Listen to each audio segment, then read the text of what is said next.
Today we're going to talk about, well, Heathen Dog's going to talk about ninjas and super spies, specifically the martial arts in ninjas and super spies. So let me get the old branding thing. Boop. All right, there we go. Outstanding. All right, Ninjas and Super Spies is one of the better supplements for the Palladium modern world setting. It says on the cover that it is completely compatible with Heroes Unlimited and Teenage Mutant Ninja Turtles and other weird. Now it's after the bomb. Now it's after the bomb, yes. But that is not exactly true. I'm going to get into that in a second. Now, there, like every supplement for Palladium, there are some additions that always come in, and that's you always get new OCCs. All right, something new that covers the area of the world that's looking at or the era of time that it's in, and of course, this one you're going to get surprise ninjas and super spies. All right, and that's cool and all, but that's not the main focus of this. Now, also, before this book, you had 4 types of combat training: hand-to-hand basic, expert, martial arts, and assassin. That's what you had. And they were all the same. Pretty much all the same throughout all of the you'd get your extra attacks earlier or something, but yeah. And I think assassin had bonuses to strike, where basic had bonuses to roll, punch, fall, or something crap like that. But everyone who had the same skill had the same progression tree. Yeah. Yep. You got this power, you got this ability at level 1, you got this extra attack at level 3, you got the ability to body flip throw at level 5, whatever. Now there is something to be said about simplicity. There is. You're absolutely right. But when you're adding in a book specifically for martial arts, you got to change it up a bit. And that's exactly what they did. They gave you 41 distinctly different martial arts forms. 41. As you can see, the original 4 have been changed with the parenthetical agent. Now, this is to identify that this is a government or paramilitary based training where it is a quickie form of a martial art.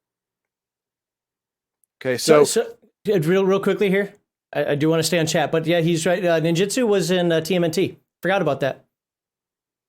And we have ninjutsu here, and it is more fleshed out. We're going to talk about some of these martial arts forms, and then we're going to talk about the other big get in this book, which is the chi powers, chi in general, and then the powers that are derived from it that you get by having these specialized martial arts forms. So first, let's go over all of the new definitions that we're going to have to know, which is, of course, on the page we're looking at. And I'm on the wrong one. No, there we go. I don't like how some of this is so Tungsudo. It's not karate. That's Korean. Anyway, go on. Okay.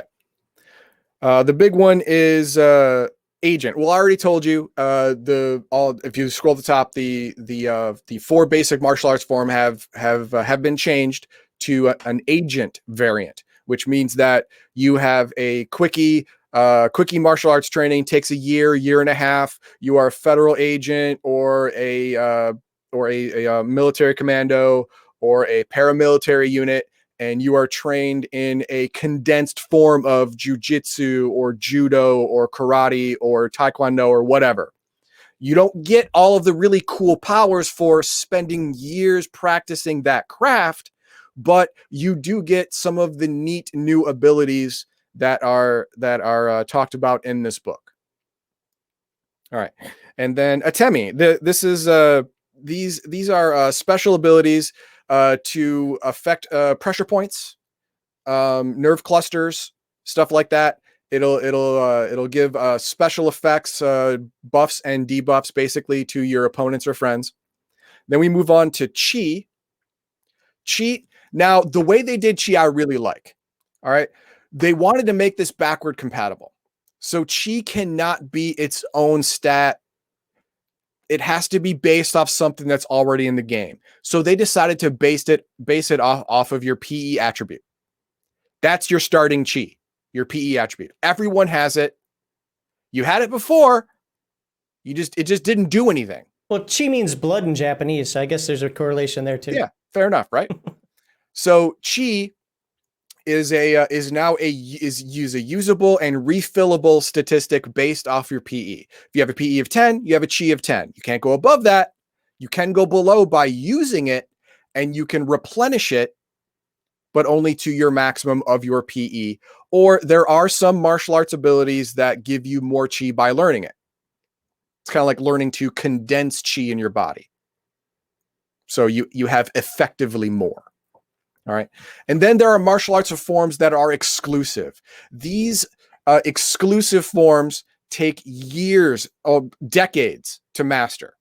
So when they say exclusive, it means in this book, the only OCC that gets it is the dedicated martial artist who has spent 20 years in a friggin' monastery doing nothing but this. And of course, they are very powerful. They have a lot of powers attached to them, a lot of special abilities. But they don't know how to drive a car. You're not wrong. They don't know how to drive a car. Seriously, the dedicated martial artist gets 2 secondary skills. 2. Drinking and carousing. I guess if you want to do that, yeah, sure. And then your martial arts form. It's out of the 37 specialized forms here. That's what they're called, martial arts form. My form is ninjutsu, or my form is sumo, or my form is tai chi chuan, stuff like that. That is the form. That's the definition. And then zenjuriki, and your wife is gonna just. You were close. Zenjuriki. Zenjuriki. Okay. These are the powers, basically, of martial arts form. Now, at first level, only the exclusive forms have these powers. Other martial arts, besides exclusive, you will get access to these, but at later levels of experience. But at first level experience, the exclusive forms give you these special abilities, which of course we will go over. Don't worry about it. It's fine. It's all good. Now, we're going to go to the martial arts forms themselves, and we're going to change page. No. I want you to scroll up. I want you to pick one from the list on page 8. Let me find the one that I took. Okay. Not all of them are in here. Like I said, there's only 37. There are more than 37 in the world. Well, yeah. See, I took some China, which actually means, okay, seizing's about right. It means grasping hands, but okay. Yep. They've got to have Shaolin in here. Yeah. Okay. They do. Okay. They generalize Shaolin, it, which is fine. No, let's do China then, because there are different forms of even Shaolin. Like I took Northern Shaolin, but yeah, let's do China. Okay. China, that's page 87. Okay. That should be a whole bunch of hand grasping stuff. You're most likely right. Now, every single martial art has an entrance requirement and a skill cost. The skill cost is the years it takes you to learn the skill to be competent, to be considered level 1. 13 years? Wow. 13 years to this isn't strip mall martial arts. Okay. This is like you studied under the master who does this a lot with his. Look, I wouldn't say I'm an expert or anything, I'd probably get my ass beat in a fight, so let's not try it. But I mean, I took about a year and a half of China, and I'd like to think I'm effective.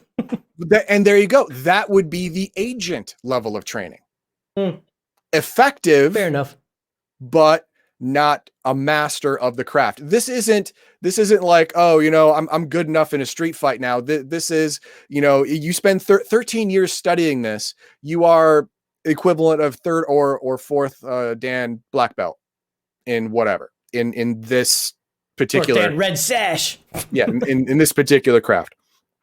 But the entrance requirements here, any alignments are allowed, admittedly, but honorable alignments will tend to avoid this thing.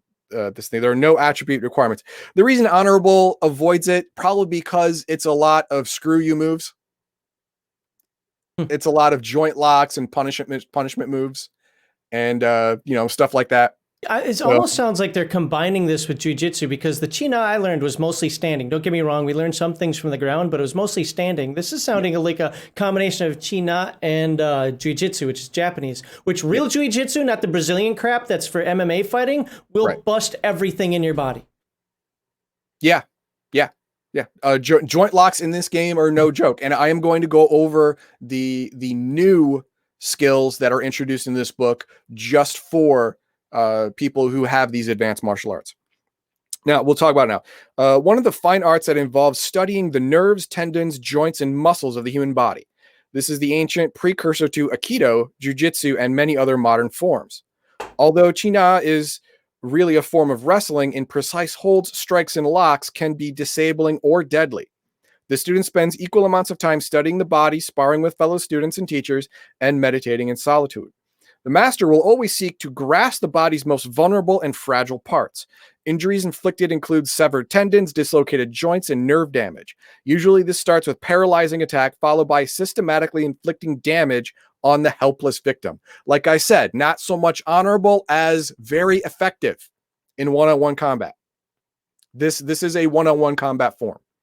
I know about 15 different ways to break your hands, wrists, and fingers. There you go. See? All of that is not what you'd say cool.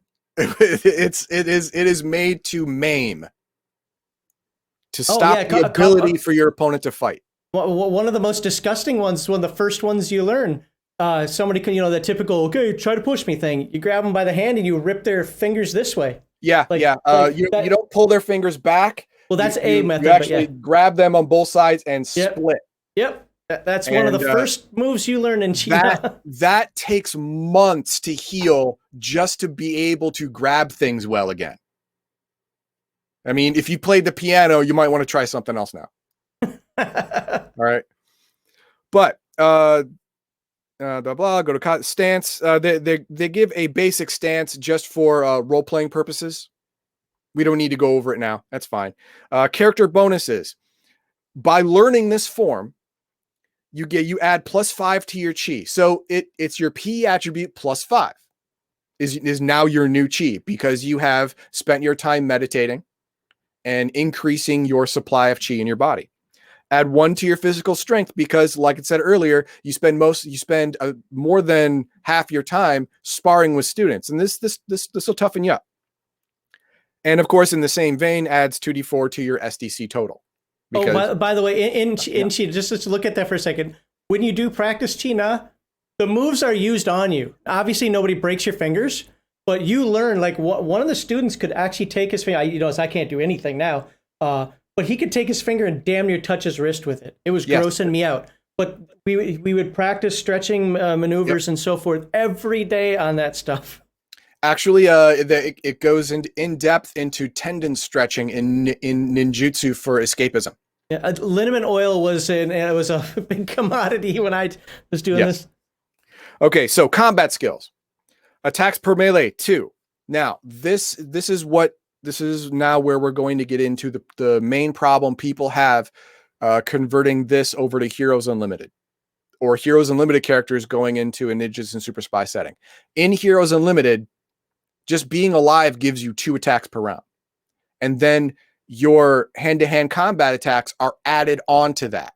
Now remember, this is in a 15-second combat round, so that isn't unheard of. Understandable. But in this game, you only get the attacks per melee that you get for your martial arts form. That's it. You don't get the +2 for being alive. Oh, really? Yes. That is canon. That is in the book. If you're converting over from one way or the other to or from Heroes Unlimited, is that to say that superheroes just have no? Because even the basic, what the techno dude gets 4 attacks, doesn't he? If he gets 2 attacks for being alive and 2 attacks for hand-to-hand basic, yeah, that's dumb. Hey, you know what? We will understand in a little while why that is not so much a detriment as you think. All right. So Nathaniel says that 2 for being alive is Heroes Unlimited 2nd edition. 2nd edition, right. And this is Ninjas and Super Spies revised, and Heroes Unlimited 2nd edition was out when this book came out. So everything I have for Palladium that I'm aware of, with the exception of After the Bomb and Splicers, because I came way after the fact anyway, is revised. All my stuff is 1st edition revised. So That's why sometimes Heathen Dog and I have disagreements about this stuff, because I Right. think most of the things you have are second edition, right? Right. Most things have a second edition. And Nathaniel, in this book, I forget which page, but in this Ninja and Super Spies book, it specifically talks about the 2 attacks for being alive in Heroes Unlimited. So when this book was out, second edition had to have been out, or else they wouldn't have had that addendum somewhere in this book. And we may come across it while we're going through the book today. But anyway, example moves: roll with fall, punch, impact, maintain balance. These are the moves you get just for having the form. All right, you get that. You get the special skill in this book called maintain balance. This is to stop someone from body flip throwing you. If someone tries to pick you up off the ground, this you will roll maintain balance to keep yourself upright, stuff like that. Basic defensive moves: dodge, parry, automatic parry. That's normal. A lot of people get that.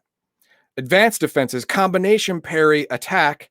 Every parry is an attempt to disable, and disarm. Now, combination parry attack is another special skill that if someone attacks you, you can parry and then immediately roll to strike. I can absolutely see that in China. Yes, immediately roll a strike. Now, in China, this strike is usually some kind of hold or lock. They attack you, you parry, and you immediately try a wrist lock or an elbow lock or a joint lock of some kind. You can immediately counter with that. God damn. And we'll go on to special attacks: death blow, crush, squeeze, pin, incapacitate, choke, paralysis attack. This is a vital point attack. Holds and locks: arm hold, leg hold, neck hold, automatic hold. Again, we're going to get into the skill portion of this later, where all of everything that's new is labeled new, and we'll go over it. Skills included in training.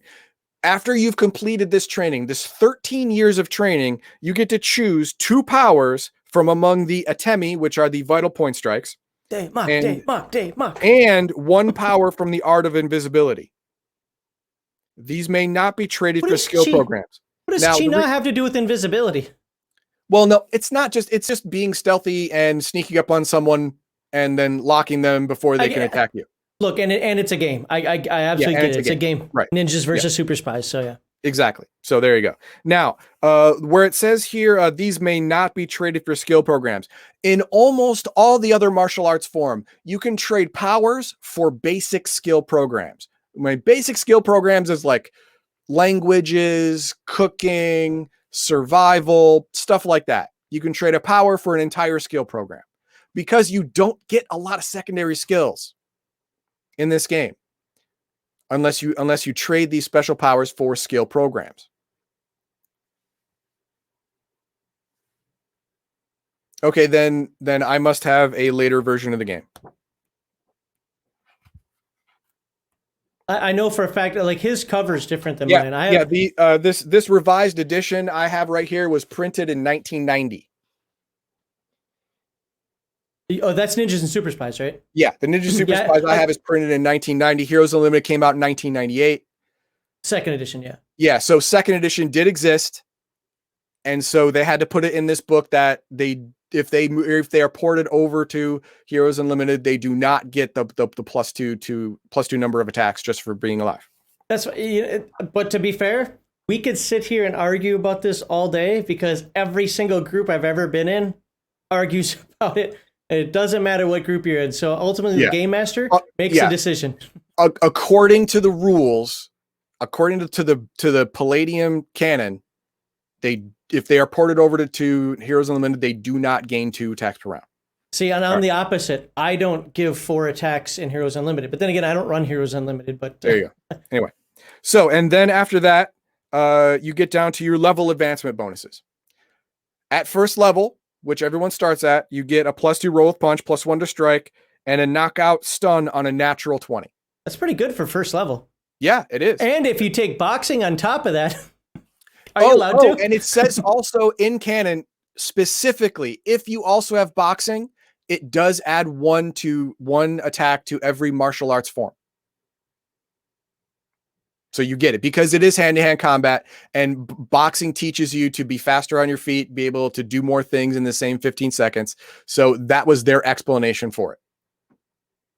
Okay. Now the Max Liao has a problem with the riffs and other stuff where if you take boxing, you get an extra attack across the board, even if you're firing a gun, which I agree that's bullshit. If you're in hand-to-hand combat, though, the boxing is going to help you. I only give it to any sort of, be honest, I can't tell you if I've ever done it with melee weapons because I don't remember, but in terms of like a sci-fi, like I run Teenage Mutant Ninja Turtles. That's the game I run after the bomb. And no, I do not give you extra attacks with firearms, but I use the weapons and what's that? The contemporary the mercenaries weapons book. And whatever. Yeah. Yeah. So your bonus is you have penetrating value and you automatically stun people when you shoot them. So I mean, come on, for literally rounds. Yeah, and there are things like that in this book that make up for the lack of 2 extra attacks. Don't worry about it. And as you go up in level up to 15, you get additional attacks and additional martial arts powers. You get your first additional martial arts power at 4th level. You get to select 1 additional Atemi, Invisibility, or Body Hardening power. And it goes on from there. I mean, have you ever played a character up to these high levels? And no, I've never had a Palladium character get beyond 10th level. Oh, that's higher than me. I've never had one get beyond 8th. Well, nope, I lie. The super martial artist or whatever it is out of Heroes Unlimited. Master doesn't count. Yeah, that starts at level 15. Ancient Master doesn't count. All right, choose another one. Go back to page 81. No, we had a request. Oh, Muay Thai. Muay Thai. Okay, that is here. I'm guessing that's going to be in the M, so I'm just going to scroll down until I get to M. Actually, no, it's in the T's for Thai boxing. What page? Yep, Thai boxing is page 107. 107. I'm almost there. It is an exclusive form, which means only the dedicated martial artist may take this during character creation. All right. Important note, because Thai kickboxing is so intense, it must be both the primary and secondary martial art form for the character. In other words, Thai kickboxing counts as 2 martial arts forms. Yeah, you ever fight Sagat in Street Fighter? That is what makes it exclusive. Now, the dedicated martial artist has the option of taking 1 exclusive form or 2 regular forms, and they will advance concurrently. But the exclusive form obviously is more powerful. Now, there are entrance requirements to this. No, not everyone can get come on, in Palladium, those are pretty low.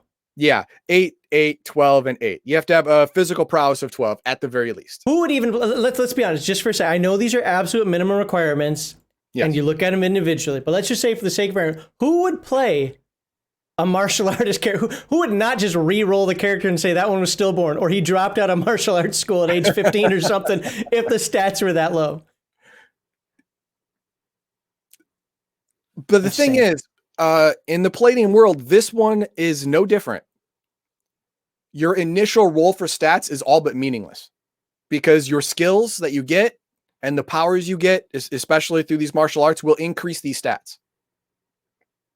So your beginning stats are not as meaningful as they are in other games because they are easily changed through physical skills. True. All right. This one takes only 6 years to learn, but the 6 years is intensive. It is intensive training. The amount of trees you have to kick. Yeah, exactly. Thai kickboxing or Muay Thai is a national sport of Thailand, the ultimate in a pure combat martial art. Everything is oriented toward the lightning attack of fists and feet. In 5 3-minute rounds, opponents go through to a full contact fight for the entertainment of millions. Part of the reason why kickboxing is so deadly is due to the number of competitors. Training can start as early as the child can walk, and virtually every able-bodied Thai boy practices kickboxing and dreams of becoming a national champ. It's not limited to men either. There are plenty of tournaments for female kickboxers as well. The main difference between Eastern kickboxing and Western-style championship boxing is the ritual. Each kickboxer must perform the Ram Muay, or the ritual dance, before each fight. One of the major problems with Thai boxing is the reason why many fighters leave the sport is the gangster influence. Boxers who refuse to take a fall may find their family threatened, their bouts canceled. They may even end up being permanently disqualified for cheating or violating the rules or whatever. Special note, rolling height and weight for a Thai kickboxer characters is special. The real martial art champions are the lowest weight classes. For height, roll 1d8 for the number of inches to be added to 4 feet 10 inches. Weight is determined by rolling 4d6, multiplying the result by 10, and adding 80 pounds. This is if you do random rolling for your height and weight, which is allowable in many Palladium games. But since it's so physically intensive, here are the bonuses. +2 to physical strength, +2 to physical endurance, +1 to physical prowess, +2 to speed, and +10 to SDC. Only 10? The amount of crap you have to do to your own legs and arms just to toughen them up to be able to... I'm surprised that's only 10. Well, all of the... you have to... The dedicated martial arts starts with 50 SDC, I think. Either 30 or 50 as their base.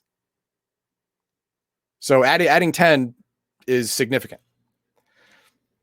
Your escape moves, roll with punch, fall, impact, maintain balance. We saw that before. Advanced defenses, multiple dodge, combination parry attack, and break fall. Multiple dodge is a fun one. We're going to get to that when we get to the new skills.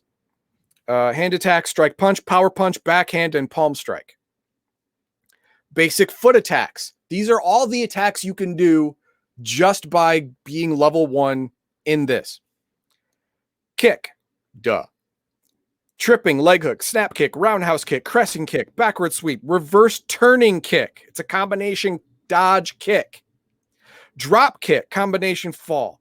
Shin kick, special. Duh. Yeah. Works like a normal kick attack, but does a d6 damage directly to hit points. This is punishing attack. In Muay Thai, the whole kicking trees thing is no joke. You harden your shins to the point where you can kick wood, rock, even without taking significant damage. And this translates to the ability to punch through your muscle into your bone if you're hitting someone. We had to do that just in Shaolin, and that was nothing like Muay Thai, yeah. To be fair, even when I was young and could pretend to fight, I would never fight somebody that did Muay Thai. No, it was a dumb idea. You usually shoot them from far away. Or just run, because they can't walk. Exactly. Special katas. This is the first one with special kata, because it's an exclusive format, special stuff. Lightning form. This is a style most often used in competition. It allows all the normal attacks per melee round to be delivered in the first attack. What? There is no taking turns now. You take all your turns first.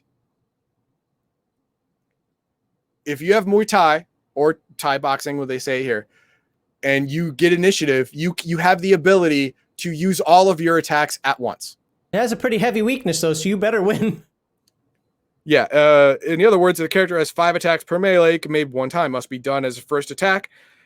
Problem is that after the attack, the character cannot dodge and has no bonuses to parry for the rest of the melee round. But to be fair, if you're still standing after that, if you're still standing after being hit 5 times in a row by a Muay Thai boxer, you deserve it. you deserve the rest of that round. You do. Yeah. Well, you can still parry. You have no dodges, but you can still parry. You just don't get any bonuses. So it's just flat 20s. Skills in training, martial arts power. Select 1 power from body hardening exercises. Duh. 1 power, 1 martial art technique, or special kata. No, weapon katas are not allowed.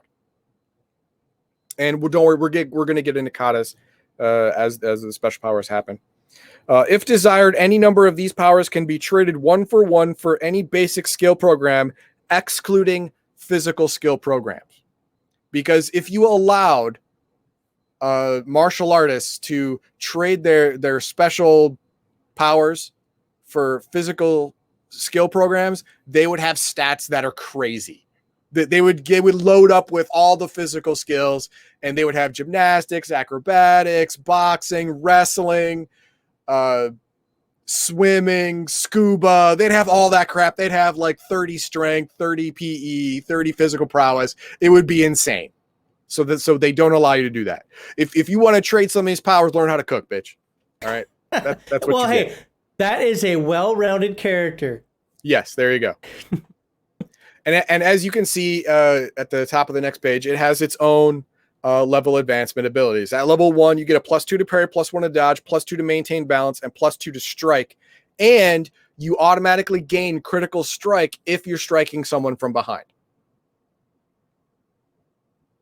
With a 1d6 kick directly to hit points. Directly to hit points, exactly. Yeah. So if you do a shin kick from behind on someone, you do 2d6 to their hit points, which will kill a normal person instantly. They just die. They just die. If you roll well enough, they're just going to die. You broke his spine. Good job. That's not dead. Dead enough. All right. So unless you want to go through one more. Now let's see what some of these Atemi powers are and whatnot. Okay. Then we will go to page 114 and we will look at the list of martial arts powers. Yeah. All right. Now, powers of invisibility, Atemi abilities, body hardening exercises, chi mastery, martial arts techniques, and special katas and zenjoriki. All right, now we're going to go through this one by one. We're not all of them, but one heading by heading. Arts of invisibility. There's more to the art of invisibility than just moving quietly and sticking to shadows.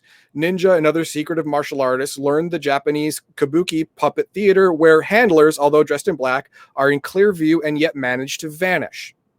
For the puppeteers, as for the practitioners of the art of invisibility, stealth combines mental silence and absolute physical control over body movement, breathing, and heartbeat. This is still being in someone's sight, but being so inconspicuous that their eye just kind of moves off of you. Obfuscation from a vampire. Yeah, very much. Except that one is an actual mental attack. I know. This one is a But dressing. you talked about mage last week. I know. Pulling things together. Okay, let's start with the art of hiding, or impo. Training in the art of hiding involves studying the essential characteristics of all kinds of objects. For example, how does one move when hiding in long grass as to not be different from the surrounding blades? The character learns to become one with another object, remaining motionless and moving imperceptibly when necessary. This is if you are hiding with a wall, then you will learn to be more like the wall, motionless. If you are hiding in grass, then you will move with the grass as the wind blows. Everybody saw Rambo 2. Yeah. Okay, fine. Saw Rambo 2. When he came out of the mud, man. All right. Okay, there is usually no chance the character will be detected while hiding. However, if the area is well lit or subject to careful inspection, then the chance to remain undetected is 43% plus 3% per level. That means if you have the art of hiding and no one is actively looking for somebody hiding, you're hidden. They literally can't see you. They're not going to find you. You're not there. Now, of course, there are special circumstances. If you're fighting a cyborg that has heat that can detect thermographic vision, well, there you go. If you're fighting if you're trying to hide yourself from someone who's using magic or psionics, well, there you go. But barring those, extreme circumstances, unless they're looking for a hiding individual, they cannot find you. As long as you don't move, you're not there. That's incredibly powerful. That is an incredibly powerful ability. We'll get to one more art of invisibility. The art of escape. This is on page 115. The art of escape. This skill is like that of escape artist. The difference is that the character learns to actually dislocate the bones of the body. This is the training of stretching your tendons so you can safely dislocate and relocate joints without causing permanent damage. In just a few 1d6 melee rounds, the character can escape from any handcuff, chain, manacle, rope, or plastic bond automatically. No die roll required. Just time. You don't got to roll. With escape artist skill, you have to roll. Here you don't. You just get out. Okay, so if you're a super spy and you have the art of escape as an ability, you're basically James Bond because the villain's going to leave you alone in a death trap and you're going to get out of it because you just do. Marhogman says, while it seems dumb at first, he's really not good at it. The amount of effort it actually takes pretty low to him. It's more dexterity feat to strength. I'm not sure what he's talking about there. He's talking about Colossus from X-Men. Oh, right. Okay. Those gymnastics. All right. It is also extremely useful against the martial arts move joint holding and locking. Against holds, the character can escape in one melee round attack. Escaping from joint locks requires one full melee round. Note this does not give the ability to pick the locks or squeeze through bars or anything normal that the other skill of escape artist allows you to do. This is just escaping from direct physical impairment, like ropes, any sort of binding, any sort of bonding, stuff like that. Now, against a hold, you only have to blow one action. You're automatically out of the hold. Okay. Against a joint lock, it takes you a whole round, but you will get out of it. You will. So this is a hard counter to, say, jujitsu or the first one we talked about, China. This is a hard counter to a lot of their special abilities. All right, now we'll go to the Atemi ones. You're interested in that. That is the next page, page 116. If you've ever been hit in the funny bone, or in your elbow or knee, then you already know what Atemi is all about. The proper strike in the right area can paralyze limbs, disrupt the nervous system, or knock someone out altogether. These vulnerable points that can be used to affect the body and mind in numerous ways. Each Atemi ability can be used only within the form where the Atemi skill is available. Now, oh, thank you very much. Subscribe. That's awesome. Now, when we looked over martial arts form, which you should go back and look if you haven't already, when we looked specific forms, each one has their own level progression. Some start with Atemi abilities. Some you get as you level up. Now, if you have more than one martial art form, when you decide at the beginning of your attack round, you decide which form you are using. You are now restricted to the forms you learned with that power at that level of proficiency. So if you start off with, say, ninjutsu, starting off fighting with ninjutsu, but in the middle of the round, you're like, oh crap, I really need to use this power, but I have it in my secondary form. You can't switch. You can only switch forms at the beginning of the round. So you have to wait or figure out something else. That was one of the parts of the game that was one of the parts of the game that I don't want to say confused me, but I thought was overly harsh, complicated, or unnecessary. Like I get it, you know. For me, it was more about this round I'm doing, you know, karate. This round I'm doing Shaolin. This round I'm doing Tai Chi. It's like, stop it. Just know a damn form and fight. Yeah. I mean, like I said, usually people only get one form. Only the dedicated martial artist gets to have either one exclusive or two forms. So that usually doesn't come up. 9 times out of 10, it does not come up. But they had to make a rule for that because of the one time. Yep. There you go. Let's look at the healing Atemi. Includes a thorough study of the art of acupuncture. The result of the ability is to resuscitate a character by touch alone. This can be used to instantly reverse the effect of any other Atemi attack, except dim mock. It can also be used to snap a character out of a knockout, stun, paralyze, or any other form of temporary shock. It only takes one melee round attack / action to perform a healing Atemi. Note, healing Atemi does not restore hit points, SDC, or chi.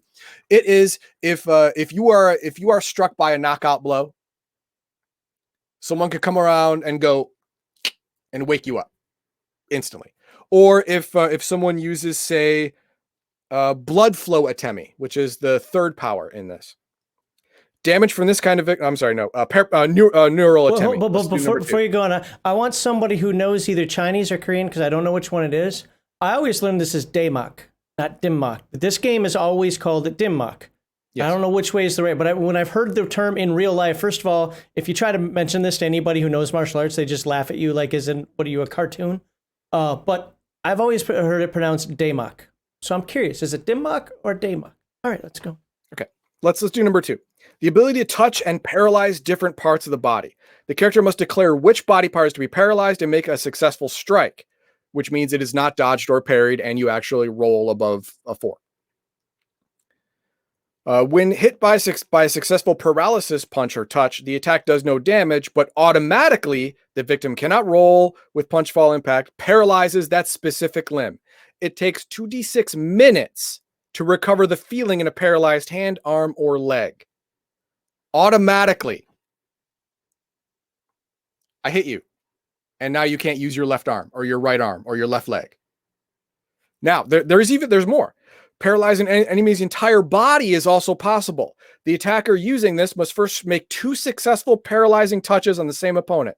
A third paralysis attack will completely immobilize an opponent for 2d6 minutes. So on my third attack, if I made 3 successful paralyzing attacks on you, your whole body's done. You just fall. Hold person. Basically, yeah, it's whole person. Thump. You're done. 2d6 minutes, you're on the ground, not doing anything except blinking and crying and going, why can't I move? Now, if you have power number 1, healing atemi, someone can come along and just go, and you're fine. Or if your opponent has paralyzed your arm, you can use your other arm, healing atemi, ta-da, it's back. Or if they've paralyzed your leg, same thing. And it gets more deadly, especially with withering flesh and the Dimmok. We're going to go over the Dimmok just because it is not everybody wants it. Everybody wants it. Is not only part of an exclusive form, which means only a dedicated martial artist can get it. It is part of only a single exclusive form that you cannot get if you are not of an evil alignment. They will not train you unless you are evil. So there's only one form and 3 alignments out of the 9 that you can have to actually get this power. Dimmok. Available to characters with the Tien, who's... Yep. Yeah, I don't know how to do the Chinese portion of it. I can do Japanese, not Chinese. Tien Sui, I guess, martial arts form automatically. Only 3 other martial arts form make Dimmok available. Chi Husan Men, 7th level, and Chi Na, 12th level, and Jiu-Jitsu at 11th level. But the one I'm talking about, you get it at 1st level. You get it they just teach to you. One of the most insidious attacks in the history of the martial arts, a successful Dimmok dooms the victim to a slow and wasting death. This works by disrupting the body's natural ability to regenerate chi and therefore loses the ability to heal. Gradually, the victim's chi wears away to 0. At 0 chi, the victim can no longer recover SDC or hit points, becomes more and more vulnerable to injury, disease, and death. Unable to heal themselves, the characters are in serious peril and a legendary cure must be sought. Now, here's the thing about chi. When you are at 0 or negative chi, which can happen, there are attacks that diminish your chi. If you are at 0 or negative chi, you cannot naturally heal. Any damage you sustain will never heal until you get at least 1 positive chi. Dimmok takes away your ability to gain chi. In fact, Dimmok makes you lose chi at a certain rate. So even if you start off with 100 chi, unless you somehow get rid of this Dimmok bullshit inside your body, you will eventually reach 0 and no longer be able to heal. Characters must use 1 finger attack in order to deliver the Dimmok. Strike, parrying, dodge rolls in the usual manner. If successfully parried, the Dimmok is avoided. If the parry, because it has to hit you. Yeah, has to hit you first. If you are struck, but can try and roll with the Dimmok to avoid full damage. A successful roll with punch fall means the victim takes 1 point of damage plus the attacker's damage bonus direct to hit points but is not affected by the dim mock. Okay, now we're going to look at dim mock. It's characters with good alignments will never use dim mock. It's too evil. See the game master section for finding the cure for dim mock. We're not going to worry about that. There's a super secret GM section for I've got the cure. cure. Only the GM section is allowed to find the cure. The character must literally the old guy with the Fu Manchu coming all the way down to here. The character has to literally search out a cure. It's its own adventure. Search out a cure for your dim mock, because you are slowly losing chi. And once you reach 0, you can no longer heal damage. You will eventually die. If you get a cold, you will die from the common cold because your body cannot fight it. Oh, so it's me this last week. Yes.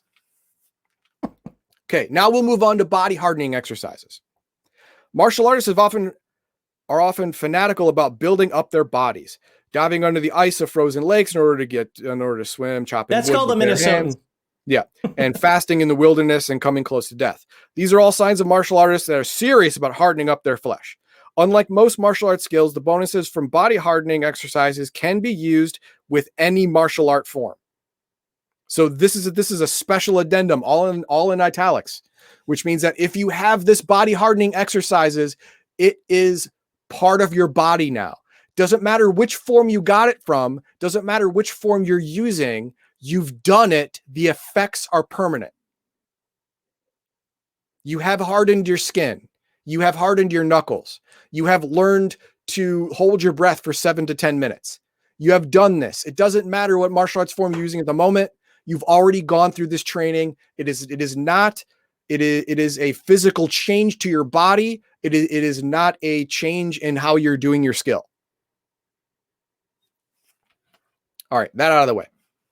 Stone Ox, the ultimate body hardening exercise. The character practices taking damage by sitting under waterfalls, taking punches and kicks from fellow students, and chopping outrageous amounts of wood. The end result is an increase of +2 to PE and +25 to SDC. I need to answer Mar Hockman here. No, I wasn't in Hokkaido. And by the way, Minnesota's colder than most parts of Hokkaido. I was in Okinawa, where you learn how to sweat to death. Yes. As a matter of fact, I remember you saying that even though it was 70 degrees outside, you had your AC cranked on the way high just because it was so freaking humid that only the air conditioning in the wintertime, the humidity. Doesn't snow in Okinawa, but in the wintertime, it can get down to the high 40s and so forth. But yes, you had the air conditioning on because the walls would sweat. And for 3 months between March and February and June, I forget what it is, but there's 3 months in there that it rains twice a day, every day, and your best reprieve is at midnight, and you're still sweating to death. Yeah, that's the only thing I hated about Okinawa. Jesus balls, man, you can't stop sweating there. All right, Iron Hand. This one's a good one. This is the development of the penetration hand, a toughened hand that will not take damage from hitting hard objects. The hands are plunged into barrels of rice, then sand, then finally pebbles. This constant training toughens the hands enormously. Bonuses: +1 to strength, +2 to damage on all hand strikes, of course, regardless of form, because body hardening exercises don't care. I have a problem with this. What? My Sifu used to do that crap, and he looked like this. Now, I tell you what, he hits you with his hands. They might look like wrinkly old arthritic nonsense. He could punch a wall, and he'd bust his hand through it. A little tiny Taiwanese guy, right? Yeah. But he had no manual dexterity with those hands. He probably couldn't even smoke a cigarette. His knuckles were like this after 40 years of and I'd see we used to have this thing. It was like a little hanging, not like a punching bag, but it was like this little diamond shaped cinder block. I don't know what the hell was in there. I punched it one time. I said, if I ever touch that thing again, I'll kill somebody. It was heavy. It was like powdered lead or some shit in there. And he would just go boom, and that thing go. I hit the thing twice. I'm sorry, I hit it twice. Once with my hand. I was like, well, that can't be so bad. Boom, that thing went. I was like, oh. The other time I hit it with my head. Why? I don't think it moved. Was that an accident? Yeah. Did you trip? No, well, I didn't quite trip, but yeah, I stumbled. And I hit it with my head. I don't think it moved because I think I did a little Bugs Bunny thing where So to tell you this Iron Hand thing, oh sure, I believe in it, but you have to lose some physical dexterity or some manual dexterity from that. Yeah, it doesn't give you a bonus to. I'll tell you that much. Okay, and when this is combined with another power in martial arts techniques, you'll be able to break through solid objects without taking any damage whatsoever. Usually, if you bust through a stone wall with your hand, even if you're able to do it, you take half damage to your hand.